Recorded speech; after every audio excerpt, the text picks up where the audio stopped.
Hello friends, welcome to my channel সুপ্রকি বাণী। এখন আমি পুষ্পা 2 দ্য রুলের রিভিউ করতে চলে এসেছি, যেটা 5th অফ ডিসেম্বর 2024 অনওয়ার্ডস কিন্তু থিয়েট্রিক্যাল রিলিজ পেয়ে গেছে ইন 6 ডিফারেন্ট ল্যাঙ্গুয়েজেস। তবে আমি এই ফিল্মটা হিন্দিতে দেখেছি। তো এই ফিল্মটার ডিরেক্টর হচ্ছে সুকুমার। এখানে লিড কাস্টে আছে আলু অর্জুন, রশ্মিকা মান্দানা, ফাহাদ ফাজিল সহ আরও অনেকে। তো কেমন লাগলো এই ফিল্মটা, এই সব কিছু নিয়ে তোমার সাথে শেয়ার করব, এবং পুষ্পা 1-এর পর পুষ্পা 2 এর যে অ্যান্টিসিপেশনটা সেটা কতটা অ্যাট পার হয়েছে আমার জন্য, সেটাও তোমাদের সাথে বলবো। So why are we waiting for, let's start with the video.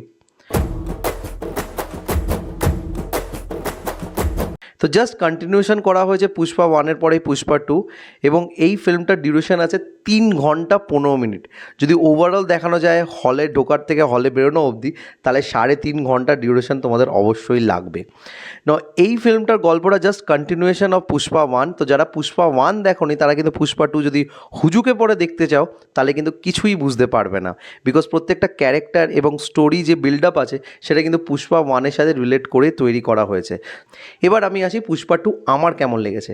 গতকাল রোববার ছিল এবং আমি ফিল্মটা যেই হলে দেখতে গেছিলাম সেই হলে হাউসফুলি অবস্থা ছিল, এবং যেই সব অডিয়েন্স ফিল্মটা দেখতে গেছিলো তারা কিন্তু জাস্ট আলু অর্জুন এবং যেই গ্র্যান্ডিয়ারে এই ফিল্মটাকে তৈরি করা হয়েছে সেটাকে এনজয় করতে গেছিলো। তো যেই সব সিনস বা যেই সব মাসি মোমেন্টস আসছিলো এই ফিল্মের মধ্যে, সেগুলো যতটা এনথুজিয়াজম হলের মধ্যে দেখাচ্ছিল, সেখান থেকে আমিও কিন্তু এনথুজিয়াজমের মধ্যে পড়ে গিয়ে হয়তো এনজয় করেছিলাম অ্যাট দ্যাট মোমেন্ট।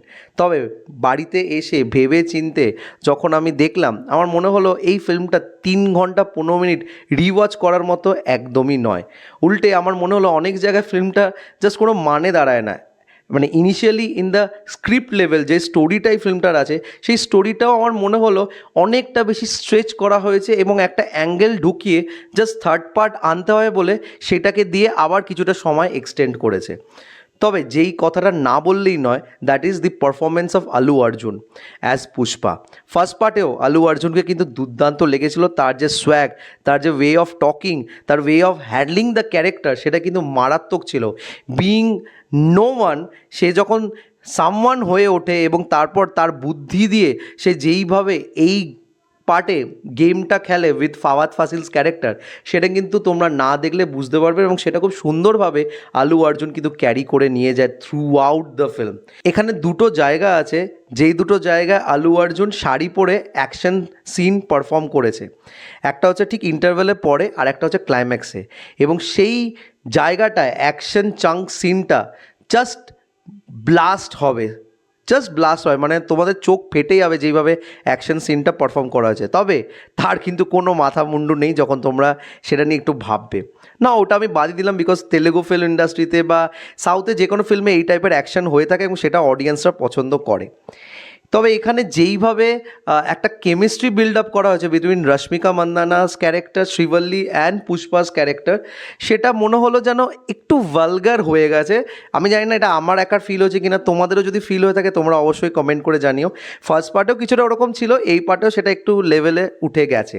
তবে ফাহাদ ফাজিল যেটা লাস্ট পার্ট থেকে এক্সটেন্ড করে এই পার্টে নিয়ে এসছে, তার সাথে একটা ফেস অফের মতো একটা চিন্তাভাবনা রাখা হয়েছিল। সেই চিন্তাভাবনার দিক দিয়ে যদি আমি বলি, আমার কিন্তু মনে হলো সেটা আরও বেটারভাবে এক্সপ্লোর করা যেতে পারতো, সেটা আরও ভালো রাইটিং করা যেতে পারতো।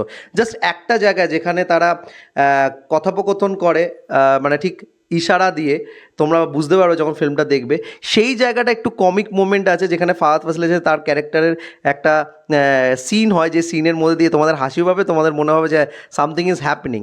এছাড়াও তাদের দুজনের মধ্যে যেটা ক্যাট অ্যান্ড মাউস যে ব্যাপারটা, যেটা আরও ইন্ট্রিগিং করা যেতে পারতো, সেই জিনিসটা কোথাও না কোথাও আমার মনে হয় ফিল্মটার মধ্যে একটু হলেও ল্যাক করেছে, এটা আমার পার্সোনালি মনে হয়েছে।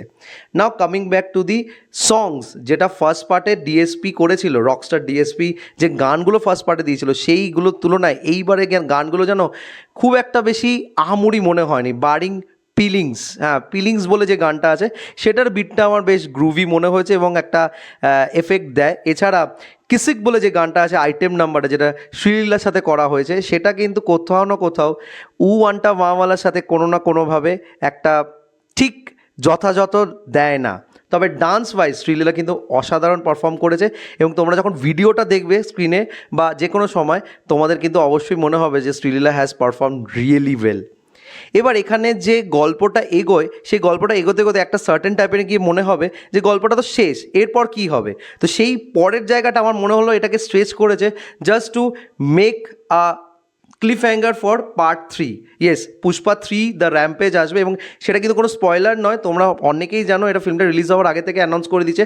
সেই জায়গাটাকে এক্সটেন্ড করার জন্য ওই জায়গাটাকে এখানে আনা হয়েছে, এবং সেটার জন্য নিয়ারলি 40 to 45 মিনিটসের একটা স্ক্রিন প্লে রাখা হয়েছে, যেটা অ্যাকচুয়াল গল্প থেকে বেরিয়ে গিয়ে ওটা এখানে ইনপুট করা হয়েছে জাস্ট ওটার একটা জায়গা দেওয়ার জন্য। তবে ফার্স্ট পার্টে যে ক্লিফ হ্যাঙ্গারটা ছিল সেই ক্লিফ হ্যাঙ্গারের মতো এই পার্টের ক্লিফ হ্যাঙ্গারটা তোমাদের কিন্তু খুব একটা বেশি মজা আসবে না। লাস্টে একটা লোককে দেখানো হয়, বাট তবে সেই লোকটার মুখ দেখানো হয় না, এবং আমার মনে হয় মুখটা যদি দেখাতো তাহলে আরও বেশি অ্যান্টিসিপেশন বেড়ে যেত for the third part. And the time length of this film is too much, মানে অনেকটাই বেশি। তার জন্য আমার মনে হয় পার্সোনালি যে এই ফিল্মটাকে আমি তো অ্যাটলিস্ট সেকেন্ড টাইম রিওয়াচ করতে পারবো না, কিছু জায়গা বাদ দিয়ে। তবে নো ডাউট যেই জায়গাগুলো আমি বললাম যে অ্যাকশন পারফরমেন্সগুলো হয়েছে আলু অর্জুনের, সেটা কিন্তু দেখার মতো। আরেকটা কথা আমি অবশ্যই বলবো যে ফিল্মটা শুরু হয় একটা চাঙ্ক অ্যাকশন সিন দিয়ে কিছু বিদেশি লোকেদের সাথে, জাপানিজ লোক। সেই জায়গাটা আমার মনে হলো যে এতটা টাইম ওয়েস্ট করা উচিত হয়নি, মানে ওই জায়গাটা কোনো মানে দাঁড়ায় না স্ক্রিন প্লের মধ্যে। তবে সেটা দিয়েছিল যে তার যে চন্দন কাঠের ব্যবসাটা ইন্টারন্যাশনালি চলে গেছে, সেই জিনিসটা প্রুফ করার জন্য ওই যে পুরো চাঙ্ক সিনটা করা হয়েছিল, সেটা জাস্ট মানে কিছু দাঁড়ায় না আলটিমেটলি। তো আমার মনে হলো যে ওই জিনিসটা একটু হালকার উপর দিয়ে যদি দেখাতে পারতো তাহলে বেটার হতো।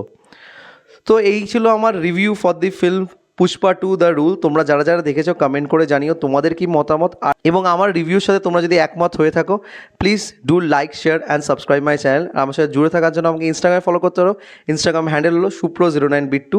এছাড়াও আমাকে ফেসবুকে ফলো করতে পারো, ফেসবুক পেজ হলো সুপ্রো কি বাণী। Till then stay tuned.